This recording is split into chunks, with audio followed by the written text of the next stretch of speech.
All right, welcome to the Claims Hero podcast. Today I'm joined by Ben Lingard, who's a claims executive at Claims Hero. Welcome. Thank you very much for having me. Not a problem. Today we are talking about settlement options when it comes to home insurance claims. So in particular, we're talking about insurer-managed repairs or cash settlements. So obviously when you have an insurance policy for your home and you have damage sustained to it, there are multiple options when it comes to settling those claims. But it is not necessarily as straightforward as it sounds, because for consumers, sometimes they get to pick if they want it repaired or cash settled, and at other times it gets dictated to them. So today we'll sort of break down what that means. We'll look at the pros and cons of each. And we'll also talk about some real life examples of claims that have come across our desk so that we can kind of help people navigate that situation when they find themselves with a home insurance claim and their insurer either asking or dictating to them how it's going to be settled. We'll start with sort of understanding the basics here. So Ben, if I have a home insurance policy and there is damage sustained to my property, what are the options under the policy? So typically across policies, we see two main options, and that is either the insurer does the repairs through their providers, or alternatively, they'll provide a cash settlement based on quotes that have been provided. We're talking about the repairs. So if the insurer says, we can repair your property for you, I guess in a practical sense, what does that actually look like if the insurer was to repair your property? So basically, the insurer throughout the process of the claim will send out internal assessors, tradespeople, be that a builder, a mold remediator, an engineer, and they will basically provide a scope of works. That scope of works is basically designed to repair whatever damage has occurred as a result of the event. Now, if the insurer decides that their builders or their remediators or the various trades can actually do the works, they'll then get that scope of works, they'll provide it to you in the form of a settlement and say they are going to do the repairs for you. But it is the people that we are going to appoint, and they're the ones that are going to do it. That's right. So if you then agree to that scope of works and you go, yes, I'm happy. And I think what's really important in that is that it's a like-for-like repair. So if your home is damaged, the insurer, in most cases, will only ever repair it the exact same way it was prior to the event. So they will say, yep, this is what we think it was prior. Would you like us to reinstate it the same way? If a customer then says, yes, I would, then obviously the insurer's builders will come in and they'll undertake that work. Or if it's not a builder, it's a restorer. But it's basically people employed by the insurer. They'll undertake that works at your property. And then if issues arise in the future, Ben, who would normally be liable for that if the insurer undertook the repairs? So often under these policies, the insurer will have a clause that basically dictates that they will cover any of the repairs ongoing in the future that relates to the repairs that have taken place in response to that event. So say, for example, you had insurable damage to your kitchen, their builder came in, they replaced a section of the kitchen, well, then the insurer is then on liability to basically undertake any future repairs that may occur to the kitchen. Yeah, in the circumstance where it was defective or there's some issue in the quality of works. A lot of policies call that a lifetime guarantee on repairs, but I have noticed lately they're moving away from the term lifetime guarantee on repairs because I think the question was always, well, what does that actually mean? For example, in Queensland, if you have QBCC, it's 6 years or something they'll give you a warranty for. The industry promised for a long time lifetime guarantee on repairs without anyone probably really understanding exactly what that means. Is it the lifetime of the kitchen? Is it my lifetime? And what does that actually sort of cover? But in a general sense, if there are issues with the quality of repairs, the insurer is liable to fix those if they undertake the repairs. We won't get into the details as to the situations in which that arise because we'll talk about that a little bit later. If we're talking about someone electing to get a cash settlement or they're being cash settled for their claim, what does that mean for a consumer? What are they actually likely going to get?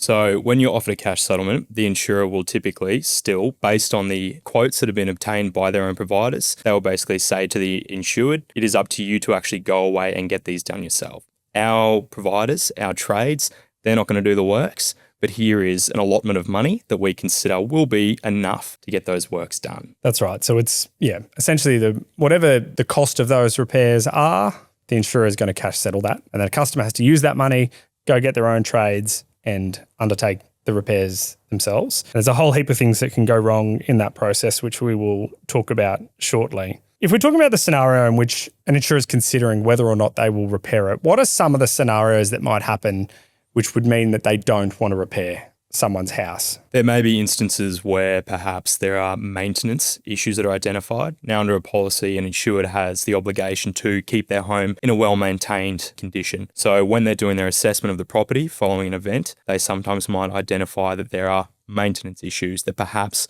don't actually respond to that event. So therefore, it is actually up to the insured to deal with those maintenance issues. So therefore, the insurer is basically saying that we don't hold any liability and therefore we shouldn't indemnify you for those more maintenance-related aspects. Yeah, and I think a good example is, say, you have a roof and it's got some rusty screws on it, and when a storm happens, it lets water in. The insurer is usually liable for the water that gets in and the damage that it causes internally. But they would say to a customer, well, the rusty screws, well, that wasn't caused by the storm. Therefore, we're not liable for replacing the screws.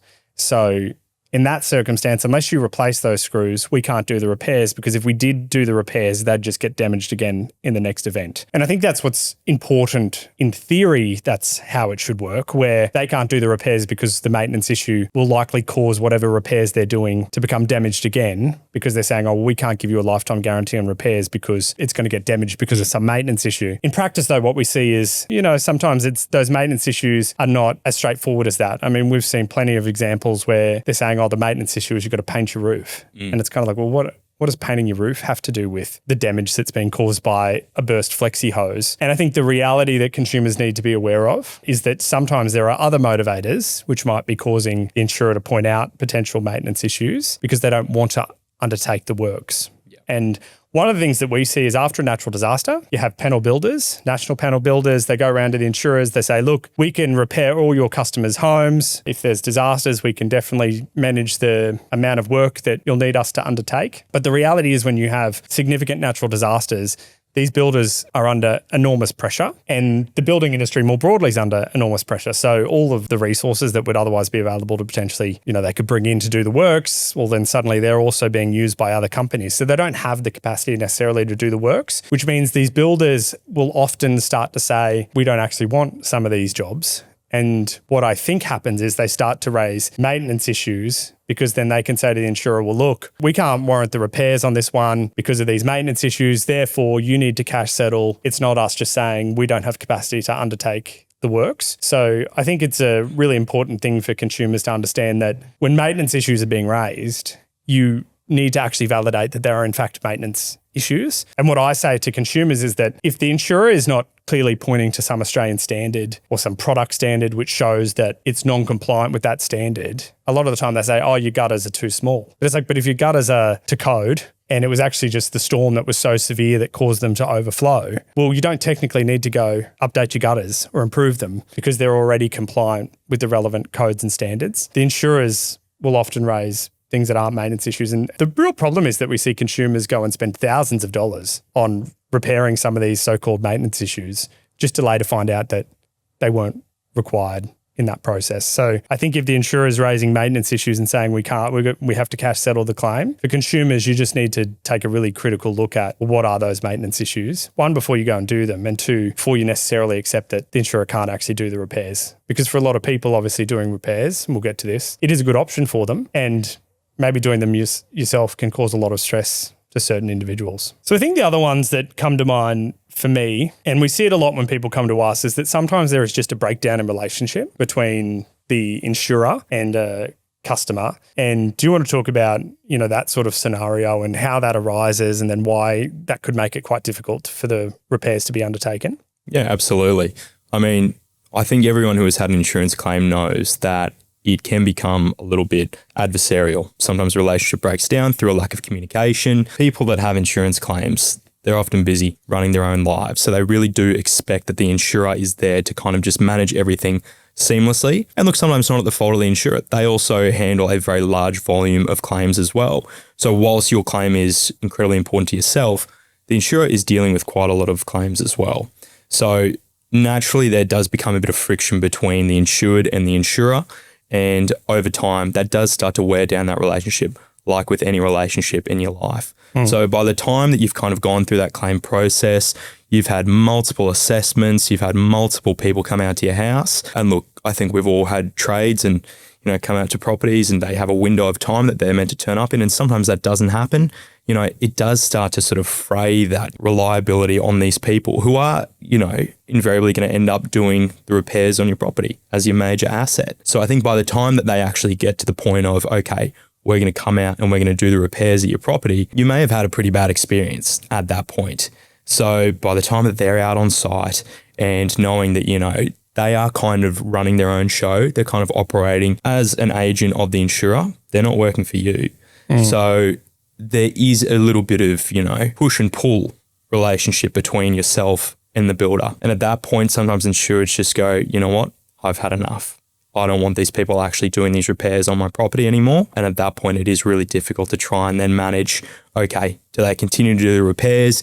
Is there any recourse through the insurer that we might be able to get another builder or another trade appointed? So it can become incredibly challenging when those relationships do break down. Yeah, I think that's right. And anyone who's gone through any kind of renovation or building a property knows that that's an extremely stressful time. And I think that trust is really important in that process. So if you trust the providers that you've got on site and that you believe they're going to do a good job, that's a really good starting point to start a project like that. If you've already got a situation with the insurer or their trades where you've already had run-ins, there's already starting to be that breakdown of a relationship. The truth is that often undertaking the repairs does not go particularly well. Sometimes it's because a consumer is then hyper aware and they're quite critical of what's going on. So that is a situation in which either sometimes the insurer or the customer may go, look, there's been a breakdown in relationship here and therefore a cash settlement's a better option because the customer can take that money, use their own providers and move on. It's also sometimes good for consumers where it's been extremely stressful. By you getting cash settled, you're no longer reliant on the insurer making decisions for you or about you. You can kind of give a consumer a bit of control back in that process. I think to round out this conversation, I think it's important for consumers to understand that in a policy, the decision to elect whether to do the repairs or cash settlement is largely one for the insurer. So they're often coming out, assessing it, doing the assessments, developing the scopes, and then advising a customer whether they'll do the repairs or not. And in those circumstances where they're not doing the repairs, often consumers come to us saying, well, I want the insurer to do the repair. Why have they said they're not going to do these repairs? And it's actually quite difficult at the moment for a consumer to then try and force an insurer to do the repairs. But what's important to know, and a lot of policies are getting more explicit about this in terms of the policy terms, that is, if an insurer elects to cash settle the claim, so they're saying, oh, Ben, I can't do the repairs, they have to pay you what it would cost you to get the works done, not what it costs them to get the works done. So what that means is all those scope of works and quotes that they obtain through that process, to a certain extent, are meaningless because the reality is that you don't have billions of dollars worth of repairs to give to a builder. So the price that you're going to pay is likely going to be higher than the insurer. So in circumstances where the insurer is electing to cash settle, you should be going off, getting your own quotes and understanding, well, what is it actually going to cost you to get those repairs done? And is someone willing to actually undertake the repairs for that quote? And we'll talk more about that. Some policies still do have some terms that say if a customer elects to cash settle. So that's if I've got a claim, the insurer's like, we can do the repairs for you, we're ready to go. But I, for whatever reason, decide, no, I would prefer a cash settlement. Some policies will still have a term that says if the customer elects to cash settle the claim, we will only pay them what it costs us to get the repairs done. And that's really important to know because that can be a significant difference in cost. And sometimes insurers will fight really, really hard to try and prove that the customer was the one to elect to cash settle. And we've seen this time and time again recently, but if a insurer, for example, is raising good condition issues and saying, oh, look, Ben, if you go and do this $50,000 worth of repairs, we can do the repairs for you. Well, in effect, they're actually electing to cash settle because they're saying, well, look, the state the property is currently in, we can't warrant the repairs. So therefore, they should be saying to a customer that we will pay you what it will cost you to get the works done. The problem is, and I think this is a pretty toxic behavior by some insurers,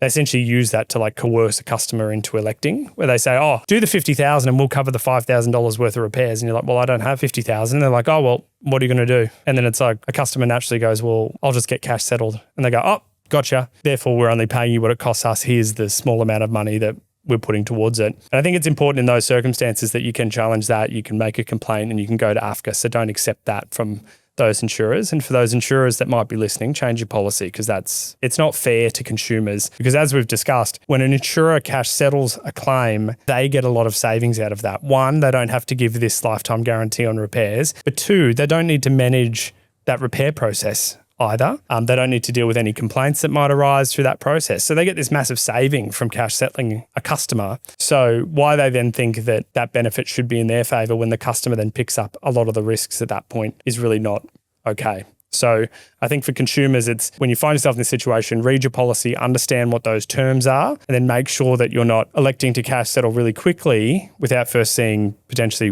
well, what's the insurer's position? Are they going to repair it or are they electing to cash settle? Because it can have a big impact on how much money you get. All right, well, we'll move on and we'll focus in on insurer managed repairs. So that's where the insurer has said to a customer, we're willing to undertake the repairs. Let's talk about some of the pros and cons of insurers undertaking the repairs. What are some pros that come to mind for you? Look, I think some of the pros for those people that are, very time poor, I think taking on project management of building repairs can be an incredibly arduous task. So I think having the insurer actually do the repairs can, for some people, actually be a more efficient process. We do have a lot of people come to us and kind of say, well, yes, it has been efficient, but perhaps the quality of that efficiency isn't quite what they would expect. Some other pros are obviously the lifetime repair guarantee. You touched on that previously, and look, the wording in that is subjective to each policy, and the actual terms of that clause can differ. What that actually means is sometimes it says lifetime, whether or not that, as you said, is lifetime of you, the property, the works, or there are some other clauses as well that are more so around a guarantee on repairs. What that guarantee means is entirely subjective to the insurer. What it can also just be is a lifetime guarantee on another claim. So when you have an issue and you raise it with the insurer, it's like the claims process kind of kicking off again. And they're going to have to try to assess it, work out if they're liable for it. And I just think it's important for people that it's actually not like a Bunnings product, for example, where you have a problem with a Bunnings product, you take it back and they go, thank you, here's your money back. Because they're really interested in that sort of customer service. For insurers, it's very much like another claim all over again. There are some real benefits to it because if there are quality issues and the insurer does actually accept that those were caused by their providers, they are liable to rectify it at that point. All right. So, look, some of the pros that I come to mind for me is that if you are, for example, someone who doesn't know a builder or you don't know trades or you know nothing about how to repair a property, it's quite an overwhelming task.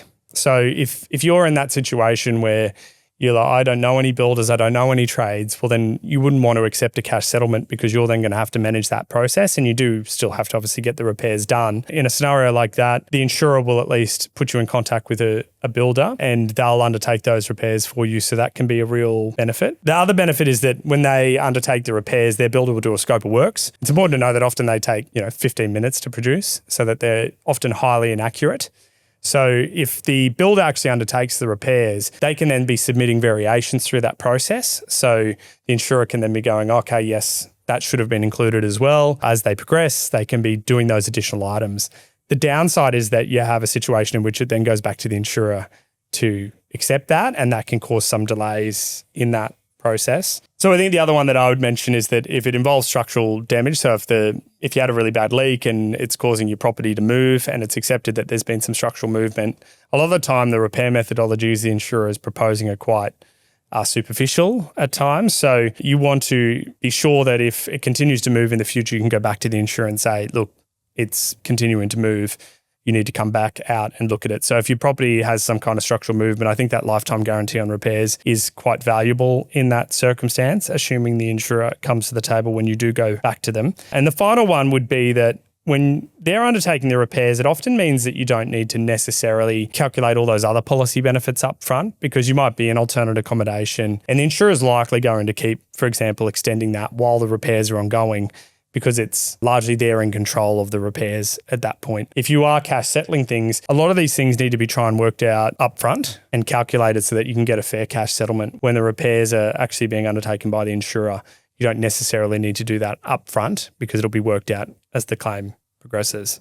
Cons of potentially doing repairs or some of the issues that you've seen come up. I think probably touching on your point before just around natural disasters, when obviously supply is limited and demand is incredibly increased, I think providers, do sometimes send out subcontractors. Perhaps it's underskilled people that aren't necessarily certified. It could be backpackers. And they do come into properties and unfortunately do create more issues than they are actually resolving. Last year I had an elderly couple who weren't native speaking Australians. Basically after the floods, they had a series of younger, underqualified perhaps not even licensed trades come in and undertook works. But the quality of those works meant that within weeks, months, those issues started to arise again. They had floorboards that were bowing and creating uneven surfaces. So this elderly couple were walking around on uneven surfaces. It was a very beautiful home and it was obviously their pride and joy, and the finishes were just simply not up to standard. They had doors that were basically coming off their hinges and jamming. When they actually removed asbestos material, they simply just dumped it on the footpath. Didn't even realise it was asbestos. Yeah. No idea it was asbestos, and just left that, in an unsafe, uncovered and damaged manner. So it was incredibly confronting for them. And whilst they expected, through this really efficient and quick process, this was fantastic. People were coming out to their property to fix it up. They ended up with people that simply weren't qualified to do the work, and ended up in a much worse position because of that. So where you do get those sort of, high demand periods after events, and you do get these large national panel builders for the insurers, they are really stretched thin. So they do send in people that aren't, qualified to do that work. And that does cause a lot of issues. So that is a con of having insurer repairers do the works following particularly major disasters. The underlying theme there is that they don't work for you. Like if it's your house and these contractors come in, they work for the insurer, not you. So they don't answer to you, they answer to the insurer. So that can create a lot of frustration for people because they're like, but you're in my house and you're working on my property and no one knows your house better than you do in terms of what the finishes are, the way you like things. They're working for the insurer. So if you have an issue, you've got to go to the insurer, you've got to go back to the builder. At the end of the day, maybe controversially, what they really care about is that the insurer is happy with the repairs, not so much that you're happy with the repairs. And I think that can create a really big disconnect between the builder and the customer. Because also the insurer is the decision maker of what gets done as well. So the customer is just kind of sitting there going, I feel like I'm powerless in this situation at times, which can be quite a bad situation to find yourself in, particularly when you talk about quality issues around the type of people that might be turning up. And obviously for the builders themselves, they obviously want to ensure that they are providing quality work in the eyes of the insurer. So if an insurer does have any grievances, any issues, they kind of then go through their builder thinking that they are kind of the project manager for them to then kind of relay that onto the insurer. Often that gets lost in translation as the builder typically wants to ensure that what they're doing is seen as adequate and done well in the eyes of the insurer. So it does again create that real breakdown of that relationship. And then the insurer is trying to piece together, well, I've got the builder saying one thing and then I've got the insured saying another. But at that stage, you are in that sort of powerless position where, you are at the sort of, mercy of whoever's been out of your property and doing the work because they're the ones there. Yeah. And you find that situation where they work together all the time. And then you're a customer with your claim and trying to say, well, that person, I don't think they're necessarily being upfront about something. You can see how that creates that friction in the relationship between the parties. But a lot of people come to us saying like, I just feel powerless here. The other thing you have is an insurer. The insurer is the one that's making decisions on the claim, and they have just a far higher tolerance to certain behaviours around delays and what's going on because, they appreciate after natural disaster that their panels are under pressure and therefore things are going to take longer. So things that you might not necessarily accept, an insurer is probably more likely to say is okay through that process. So it can be just a really challenging period for people. The one that comes to mind for me, and it's something I'm quite passionate about, is that the repairs are like for like. So what that means is that the insurer will repair your property the exact same way it was. And the problem that arises is that they also promise their builders a certain amount of volume each year. So after a flood that might come through Brisbane, wipe out a heap of houses, the insurers will then go along to these families and say, we can repair your property, Ben. It's definitely in your interest. Like it's a large job. We can manage the whole process for you, but it's like for like. So they're going to rebuild it exactly where it is. And you might say, oh, okay, yeah. Or you might be trying to say, I want a cash settlement, but the amount they're offering you is so low that you're like, well, yeah, you need to do the repairs. And the problem that arises is that they then rebuild a home in an area that's floods, prone to the very next flood from happening. So what happens is they build the property back where it's likely going to get damaged again, and then your premium turns up for the next year and they go, hey, it's gone from $4,000 to 25 grand. You go, wait a minute, I can't afford 25 grand. And it's like, oh, too bad. Do you want insurance or not? And then likely the value of your property also drops because people are like, oh, well, that's in a flood zone, so it could be damaged immediately or at any point after you buy it. They also can't afford the $25,000 insurance premium. And the industry goes on and on and on to government about that you need to make homes more resilient. You need to stop building in flood-prone areas. But I would argue that no one builds more in flood-prone areas than the insurance industry themselves. I mean, you keep rebuilding these homes. You had them on SBS Insight saying, oh, we've rebuilt that home 3 times in Lismore. And it's like, well, what? Like, that's the point. And I think that's not to say that they should be lifting or raising it, but you should be offering a customer a reasonable cash settlement of what it would actually cost them to get the works done. And then a lot of customers are willing to put a little bit more, or the government releases funding afterwards to lift and raise your property. And then they can actually take their property out of harm's way for future events. And we saw plenty of our customers who actually fought for a proper cash settlement. They were able to do that with the funding from the government so that the next flood that comes through, they're not impacted. And I think that whole like-for-like repair and the lifetime guarantee on repairs, when that flood comes through and your policy, you don't have a policy anymore, there's no lifetime guarantee on those repairs because it's not the repairs that caused it, it's the flood that came afterwards. So I think it can, particularly after those kind of natural disasters that are predictable, in floods, it's a really bad situation to build your property back exactly the way it was. And I appreciate that some people don't have the money to lift and raise it, but I think the industry needs to be really careful about forcing people into like-for-like repairs in those scenarios, because we see it then that when it looks like it's going to flood again, and we had a scenario where 2022 floods in Brisbane, we had Cyclone Alfred, and the rain was so relentless that it felt like it was going to flood as well. And you can imagine those thousands of people that rebuilt their homes, how stressful that would be. And a lot of people are having to make those really tough decisions about whether they continue on with insurance because of the cost of it. So I think in scenarios like that, that can be a real con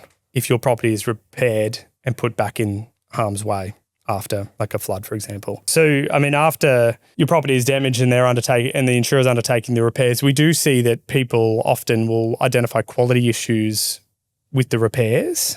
So obviously a con is sometimes the quality issues, but what are some of the challenges that arise when consumers are trying to raise those quality issues with the insurer? Yeah, so more often than not, after those issues are raised, they will then send out an internal assessor who more invariably does a lot of work with the builder. And so they'll kind of come out and say, no, look, to me, that actually seems fine. And, that seems to be in a aesthetically and visibly appealing manner.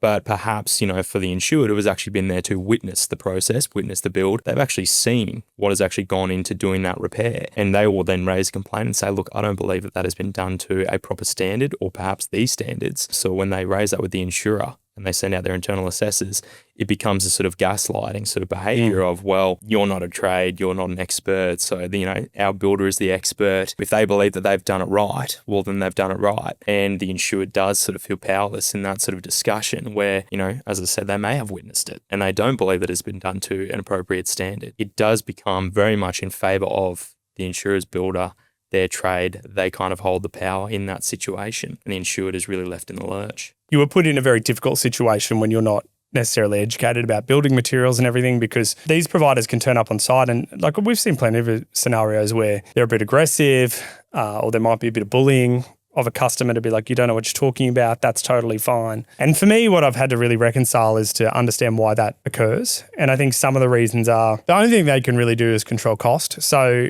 they often have quite aggressive contracts with their providers, some more than others, around the rates that they will pay for certain items. And I've seen plenty of these scopes of works with the quote, where it has a price on it. And I'm like, my God, if you can do it for that, come around to my house, I've got plenty of work for you because it's so cheap. But they're negotiating this on, potentially billions of dollars worth of work that they might get.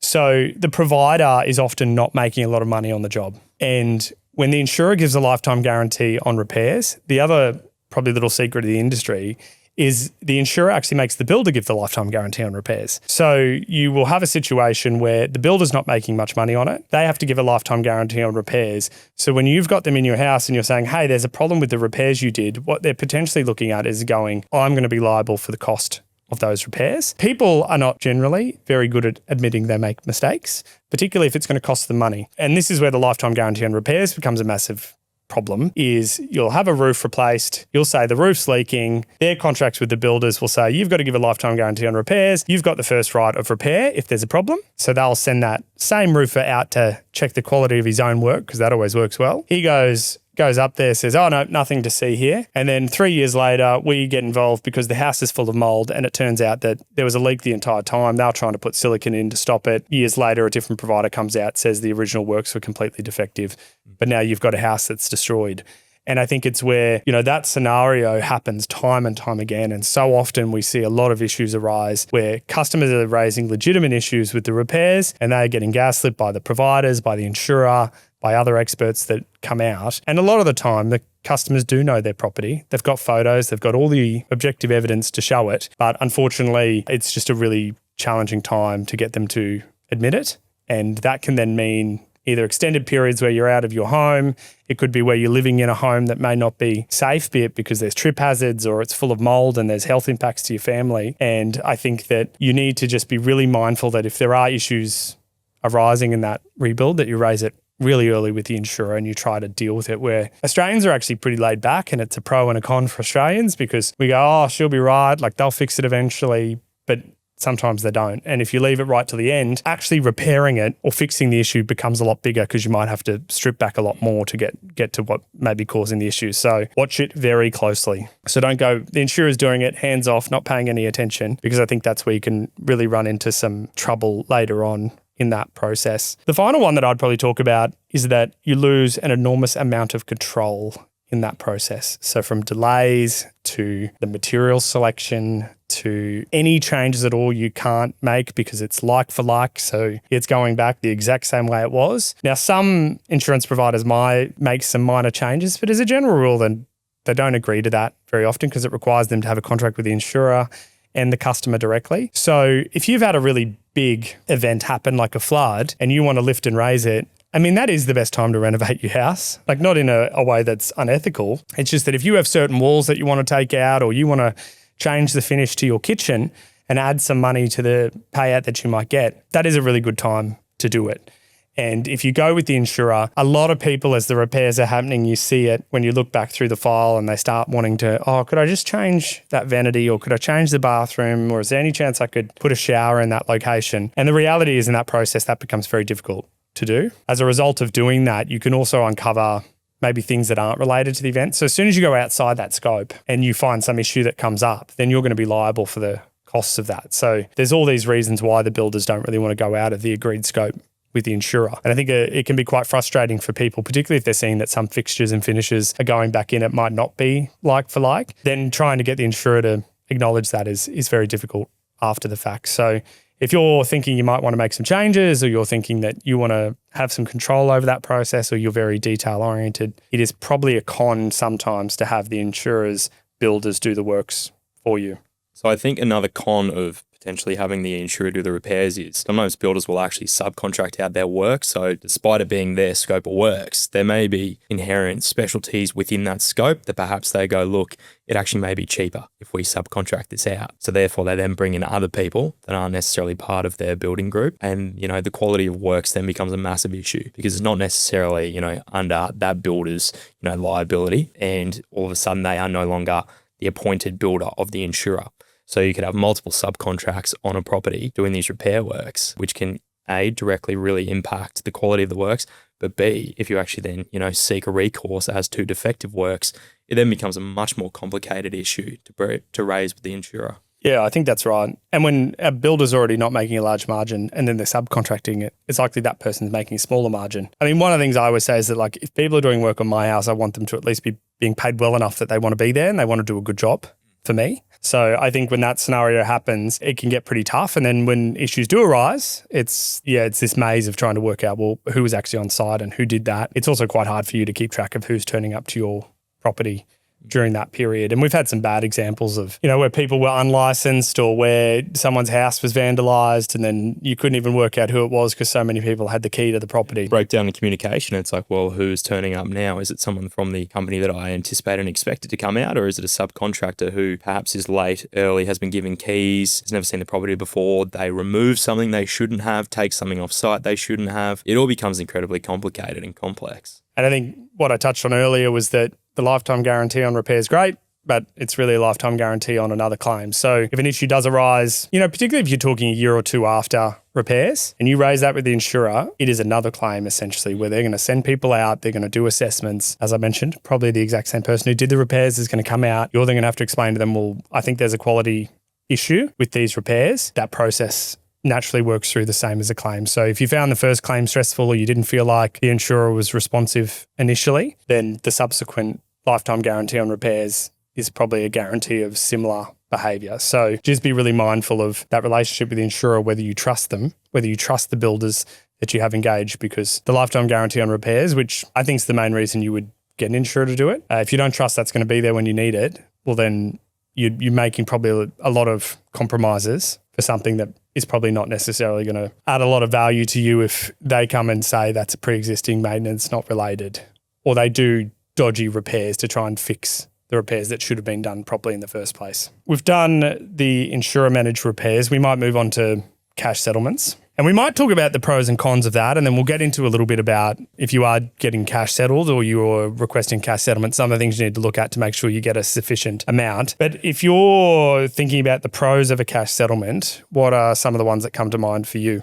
I think when you sort of look at the cons of having the insurers, builders do the repairs, it almost conversely turns into the pros of doing cash settlements, such as you do have a level of control that you wouldn't necessarily have if the insurers, builders were to do the repairs. So that means you can appoint someone that perhaps you've used before and you trust that they know that they'll do a really good quality job. You can ensure that they are working to the scope of works, there's nothing being missed. You then have greater oversight as to the quality of the works as well. So you know that whatever they're doing, there isn't necessarily going to have to be variations, looking at defective works, having to repeat works that have already been done, and those extra costs that are associated with that. So I think there is a real pro to, some insureds really regaining a bit of control after the claim process, which typically it is out of their hands. So they do lose that control.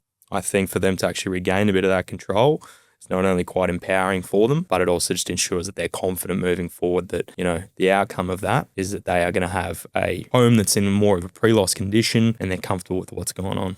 Yeah, I think that's particularly true if they've had a really traumatic claims experience, because a lot of the time people feel powerless where the insurer is holding the power to make all the decisions and you're basically pleading with an insurer like, could I please have some more temporary accommodation, or could you please include this item within the scope? And that can go on for years. And I think people do end up with mental health issues because of the treatment they get in that process. There might be some professional gaslighting that's going on around, the condition of things or whether things should be included in the scope. By getting cash settled, assuming it's fair and assuming, we'll talk about some of the things people need to think about, it gives them back that power, which I think is part of the reason that they find themselves in a really difficult situation, is because they feel powerless and they feel like someone might be taking advantage of them. So having that power back, having the funds that you can allocate, you can monitor those trades. For some people in particular, if you have a builder, and there are scenarios where you might build a home and 2 years later it has a big issue and you can, potentially get the same builder to come back out that you already know their work and trust.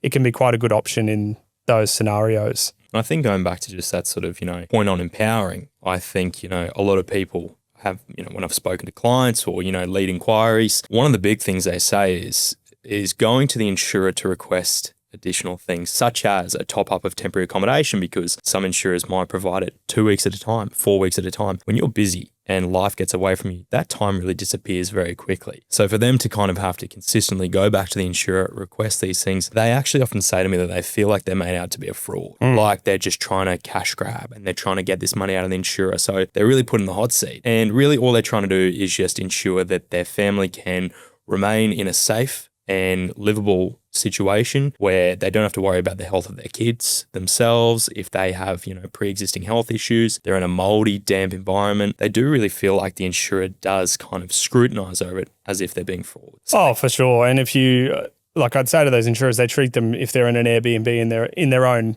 city, that's some luxury for them to stay in that. And, they just want to stay in this nice Airbnb. I'd remind insurers, have you ever been on holidays for a long time and you just can't wait to get home? The same thing applies there. Like, it's not a luxury. They don't enjoy it. They don't want to be there, but they do need to look after their family. They don't want to move them 7 times in a 4-week period. They need to have a bit of compassion around that stuff. But it's extremely stressful for people in that scenario where you're having to move your kids every 2 weeks because the insurer won't fund a sufficient amount of alternate accommodation. When it comes to the settlement funds, what we've spoken about a lot is the flexibility it might give you about how you use those funds. A lot of the time there might be some maintenance issues or there might be some issue that you need to address in your property before you do the repairs. Getting a cash settlement, you still need to make sure that you do the repairs and you fix the issues. But it might be that you do actually allocate some of the funds to fixing the roof or the issue that's letting the water in, and you might choose slightly lesser quality finishes so that you utilise those funds that can fix both issues. Because if you are getting it done through the insurer, you're going to have to be out of pocket for the roof, for example. So I think that flexibility around the funds is really important for people, because then they can choose how they allocate it. And I think that control that you're talking about is important as well, because if they want to make some changes to their property or they want to choose different finishes, they can do that. They have the freedom to do that. It is important that you can only get cash settled for like. So you'll get the funds for what was there. But if you want to make changes, if you want to add funds to it, we've had plenty of clients that decide to add extra money to the repairs so that they can do it in a different way. It can be a really good time to do that. So the other one I think I've touched on previously as well is that you can also make changes to make your home more resilient. So that could be lifting or raising your home out of a flooded area. And the truth is, if you did have to choose slightly lesser finishes, but you took a government grant, you were able to lift your home out of harm's way, what a great outcome for that insurance claim. As I said, I think there's no worse outcome than the insurer rebuilding that where a flood's going to come through again. So it does give you that flexibility, but only, as I've mentioned, if the insurer actually gives you the funds that you deserve for that process and what will actually cost you to get the works done. Otherwise, you're going to be out of pocket, which is not an ideal situation. We've also touched on it, but not being restricted by the insurer's repairers on their panel is also a real benefit. So the ability to pick your own trades, to schedule it in a way that suits you and your family. So it's like if you want to do it in stages over more months or something where you could live in the property for a little bit while doing one section at a time, you do have that flexibility and you do have that control. And the builder that or the contractors that you engage will be working for you. I think that's a really big difference when you're paying them and you've got a bit more control around that process. And I think everyone's experienced that in their life where they're waiting for someone to turn up at their property. They're given a window. They kind of are at the mercy of whenever anyone turns up. So I think that's even worse. So when all of a sudden you have a Ben Insurers builder and they give you a window or they're either turning up unannounced, at least if you're controlling that aspect, you can then make them sort of fit into your schedule. And people are busy. So taking kids to school, working, all of that sort of stuff, you can then ensure that they're fitting around your schedule. One of the things that people probably don't think about a lot, but there are a lot of disputes that arise where the insurer is electing to cash settle. And I would say 80% of the inquiries that come through to us, the insurer is already elected to cash settle because of maintenance issue or some other thing. And they are fighting so hard to make the insurer undertake the repairs. And the reality is that battle could go on forever. And an insurer will likely fight and fight and fight because they don't want to give that lifetime guarantee on repairs. So they don't want the future liability of that claim happening over and over. So the chance of you sort of convincing them to change their mind and do the repairs, in particular if you're not going to go and make big changes, you're basically destined for a huge dispute. So taking a cash settlement or giving the insurer an option to pay you the reasonable amount it's going to cost to get the repairs done does often allow a dispute to come to an end.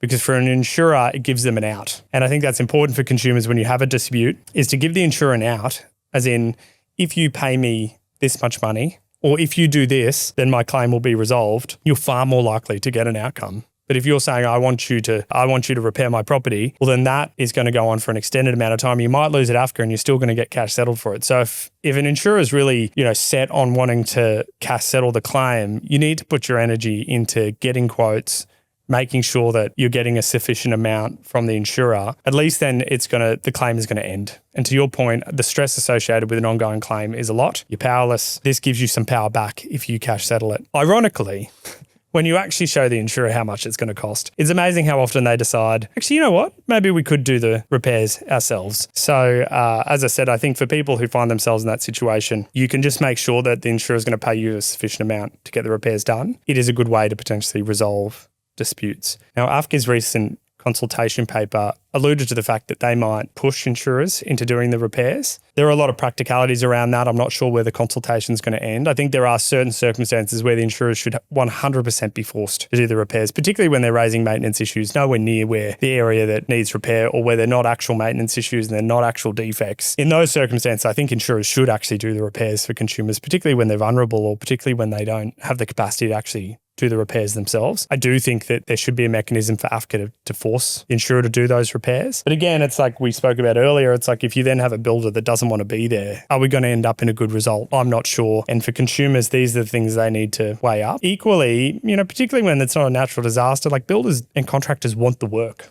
So they are interested in your job, even though you think they might not be. And there are things that we'll talk about shortly around making sure you get sufficient amounts of money. And if you do, then maybe what seems like something that you don't think you can handle might become more manageable in that process.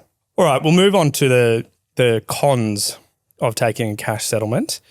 What are some of the cons that come to mind for you? I think right off the bat, as we've touched on, I mean, part of the pros of doing the repairs, the insurer doing the repairs, is that lifetime repair guarantee. So look, when you do take cash settlement, you will not have that. So whoever does the works for you, you'll be bound to their guarantee on repairs, which sometimes is only for, say, a 5 or 6 year period. So, when you do take a cash settlement, you do need to be quite sure of who is doing the works for you. You do need to have confidence in their skill and ability, that the quality of works will be, commensurate to, fittings, fixtures. It's going to last you a long time. I think that's right. And it also sort of comes back to this idea of that you're going to take cash settlement. A real con is that if the insurer's not going to give you a reasonable amount to undertake the repairs. So if the insurer is relying on one of those policy terms to try and limit how much they pay, or that they're being unreasonable in the amount that they're willing to offer a customer, and like if I had $1 for every time an insurer would say, when a customer presents a quote, oh, that's excessive. Like the insurer saying to the customer, your quote's excessive. And it's like, what is it, excessive to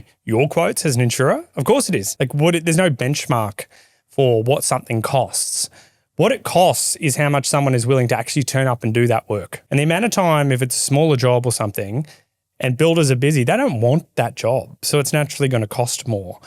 Builders doing work for a consumer are naturally going to charge more because they know doing work direct to consumers is probably going to be more effort and more time. So what it's actually going to cost and what's fair and reasonable is really what someone's willing to actually turn up and do it. And what they call that is an actionable quote. So if you get a quote from someone and they say, look, I'm willing to do the work for X, well, until someone provides another quote, that is what's fair and reasonable. Do builders sometimes try and take advantage? Yes. Are sometimes costs excessive? Yes. But if consumers are getting a couple of quotes and they're coming in at a similar rate and the insurer is saying that's excessive, you need to go to AFCA because it's likely that it's not excessive. The insurer just has no idea what a reasonable cost for a consumer is.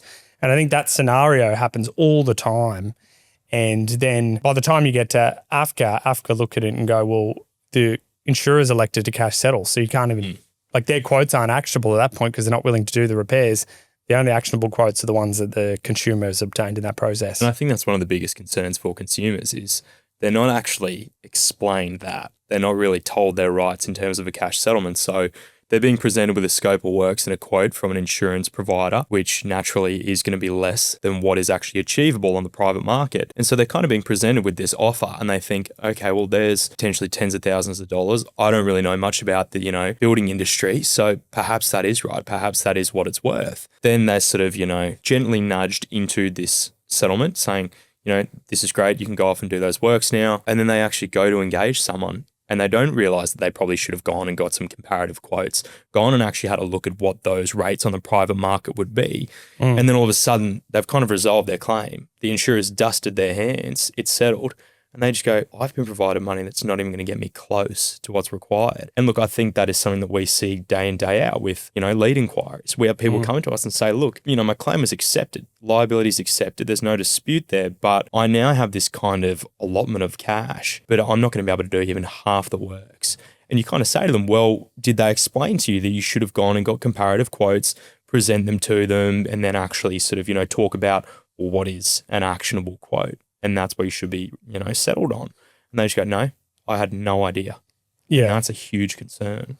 And I think some insurers in particular have that practice of going out and offering a cash settlement really quickly. And for a lot of people, it's like, oh, $5,000, that sounds great. Thanks so much. And they'll take the money and then they'll go get quotes and then they go, holy shit, it's now going to cost $25,000. I only got $5,000. They go back to the insurer and the insurer's like, no, our offer was reasonable. So I think it's really important that you get your quotes before you accept a cash settlement so that you understand the costs associated with the repairs. On that point, one of the cons is that those scopes of work that we spoke about that often result in, on average, I see 4 to 6 variations on a claim if the insurer's builders actually did the works. When a customer is being cash settled, suddenly an insurer forgets all of that and says, oh no, here's our scope of works. That's accurate. That's the offer we're giving you. And the problem is they still engage in this dodgy practice of where they redact the individual line item values throughout it. So they'll just give you a total and go, well, okay, $70,000. And for a customer, you look at that and go, oh, $70,000. That's a lot of money. But the cost of building materials has doubled in the last 5 years, if not tripled. So that $70,000 really doesn't go that far anymore when you start doing the works. So I think for customers, it's a real con because the insurers almost rely on that lack of knowledge sometimes to cash settle them and to give them an amount of money that customers will accept and go, oh, yeah, that's great. And then when they go to actually undertake the works, which is a requirement, otherwise you won't have an insurance policy at renewal, they don't have sufficient funds. So I think a real con is when the cash settlement is based on the insurer's scopes because they're often incorrect. The obvious ones are things like obviously you've got to manage the whole project. There's a lot of stresses that arise in that process. So you need to obviously ensure that you're capable of managing that process. Obviously made easier if you get paid a reasonable amount. I think the other one is that you need to kind of calculate the cost of everything up front because whilst you can go back for variations, you don't want to because it's another claim. So that means that you do need to get the quotes. You need to be requesting temporary accom for the time that the repairs are going to take, plus a buffer because no repair goes to time. Doing that work up front can be a little bit complex. Then you have to go through the negotiation with the insurer, which is really challenging. Like one of the frustrating things I was thinking about today is like there are still insurers that will not give you certain policy benefits, like a contingency, which we'll talk about, unless you put an AFCA complaint in. And then the second you put the AFCA complaint in, they make the offer. But only a week earlier in an IDR response is saying, you're not entitled to that, we're not paying that. You put in an AFCA complaint and they pay the policy benefit. So it can sometimes just be a fight to get the entitlements that you should get with a cash settlement. And no one through that process is saying, hey, Ben, you should keep negotiating this because this isn't my best offer. Or despite me telling you you're not entitled to that, if you simply do a 10-minute AFCA complaint over there, we'll pay you another $30,000 on top of those quotes. So it's just the battle you have to get a fair cash settlement. I think the industry is trying to do some stuff. I think they could do a lot more to try and make that a better sort of process. It's needed because, I mean, you know, to that point as well, it's actually having to quantify everything in one hit, you know, because obviously once the settlement is made, that's final. But actually being able to go through your policy and understand, again, what additional policy benefits are actually available to you. So, you know, when you sort of spoke about it is challenging having to then project manage things yourselves. In some policies, there is actually allowances that go towards things like paying for project management, you know, engaging surveyors, things like that. So actually acknowledging that there are then additional policy benefits available to you, that's not necessarily being told to the insured. That's totally up to them to kind of figure out themselves. And look, those policies are massive documents. They're potentially 100 plus pages. So to actually comb through that and figure out, you know, what's available to you, I mean, we get it because we read them and we see them day in, day out. But to the average consumer, they would have no idea. So the insurer would be very happy to push through a cash settlement without actually identifying all of those policy benefits that are available to most people under their policies. And I think if you're getting a quote or you're getting a scope, you need to make sure it's in the exact same format as the insurers use. Most builders don't do that, but you need to get them to break it down. And you need quite an experienced builder to understand, well, are there certain upgrades or certain changes that are going to be required?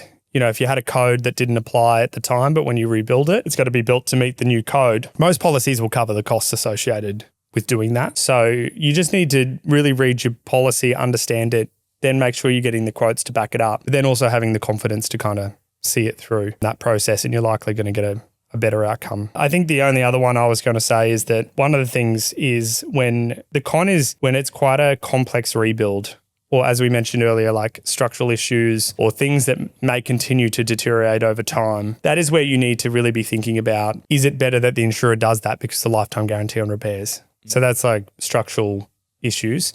You want to be able to go back to them if the house keeps moving. And I think what's really important is if you are getting cash settled, that you've got all the expert opinions you need to know what it's going to cost. So if you've had water in your property and the insurer's done no mold testing, you might be getting $5,000 to patch and paint over where water's come in, even though you should be getting paid to strip out those materials, do mold remediation. Because if you don't do that, you could be living in a house that's full of mold. We did a podcast recently about mold, which can cause real health impacts to your family. So you have to make sure that all the assessments are done. You have to make sure that the insurer's done the works. And if they haven't, you do it so that you can quantify it properly. Make a complaint if they're not willing to do it, and then go to AFCA, who will look at it objectively. And if the insurer's quoting policy terms that limit how much they need to pay you, frankly, I'd just ignore it and go to AFCA, because a lot of the time it's not fair and reasonable for them to rely on those policy terms in certain circumstances, particularly if they're the ones electing to cash settle it.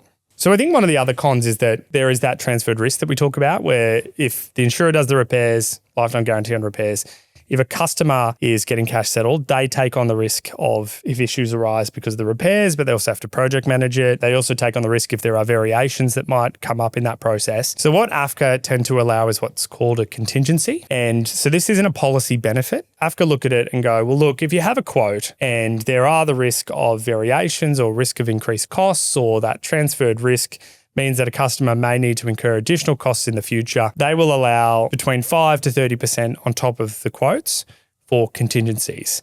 And it is a case-by-case basis, and it is based on the facts. So like if you have a really simple claim where it's really obvious what it's going to cost, unlikely that things are going to happen, it might be 5% on top of the quotes. But if you have a complex claim that involves mold, maybe it involves structural issues, maybe there's the risk of hidden damage, then the contingency allowance on top of the quotes might be higher than that, might be 10 or 20%.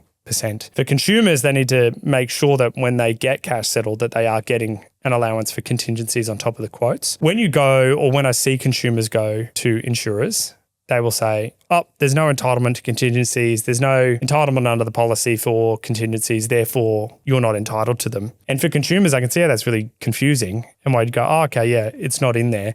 But when you go to AFCA, it is an allowance that AFCA would make. So if you're asking an insurer for contingencies on top of the quotes and they're saying no, then you should be lodging an AFCA complaint and asking for those contingencies, because 10 to 20% on a large scope of works can be a lot of money, and a lot of consumers will just take the insurer's word for it. I think it's a remediation program at some point, because I think that they're actually misleading consumers into thinking that they're not entitled to it when they are. But if you are finding that any of these things aren't happening, then going to AFCA, because that example where I said before that still frustrates me was that contingency point. You have IDR say you're not entitled to it, you lodge an AFCA complaint, and 3 days later, they're paying contingencies. And I'm like, there's a disconnect here. What is happening internally at insurers is there's a delegation of authority, of which IDR probably have no authority to pay contingencies. And then the EDR, external dispute resolution team, do have authority to pay contingencies. So insurers need to fix that, but consumers also need to, have the resilience to keep pushing through. A lot of the time they call us and they're about to give up, right? And we just need to say to them, no, you're on the right track, keep pushing, you don't need us. And then they call back 3 weeks later and go,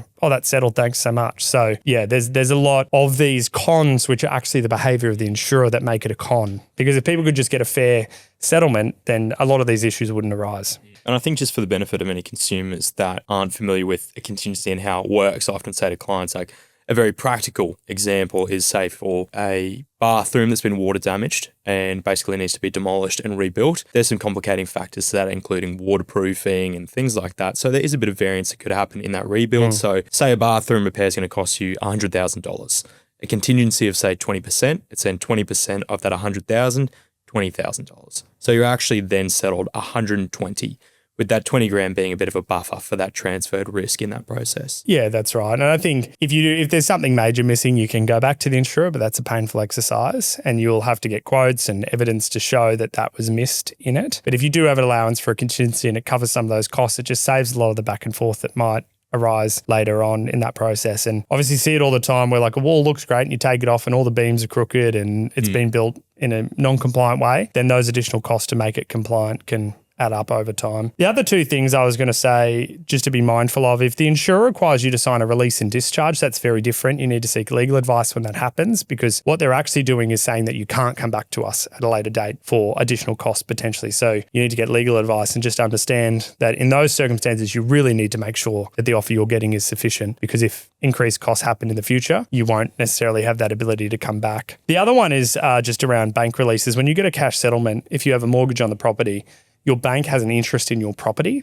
which means when it is settled, particularly if it's over $100,000, the insurer will actually write to your bank and say, oh, we need a release on these funds. So a release from the bank saying, yes, it's okay to pay the funds to the customer. And essentially what the bank is trying to do is, if a large portion of the property is damaged and that money is paid out, is there sufficient equity to cover the mortgage that's left over? Because you could appreciate if you just took out a home with a 20% deposit and then suddenly the house is gone and all that money goes to a customer, the bank may have a mortgage of $1 million, but the equity, the value of what's left over is only $300,000. So there is sometimes a risk that the bank will hold on to some of that money and either discharge the mortgage or just release it in small amounts, similar to if you're building a home. But it is a process that will also happen in that, and something to be mindful of, that if, look, you are in default with your mortgage for some reason, there's plenty of reasons that might happen, including how the claim was managed. It might be worthwhile talking to a financial advisor or an accountant, leading up to a cash settlement, or your bank, just to understand, well, what implications is that going to have? Because that could impact your decision as to whether you repair it or you get the insurer to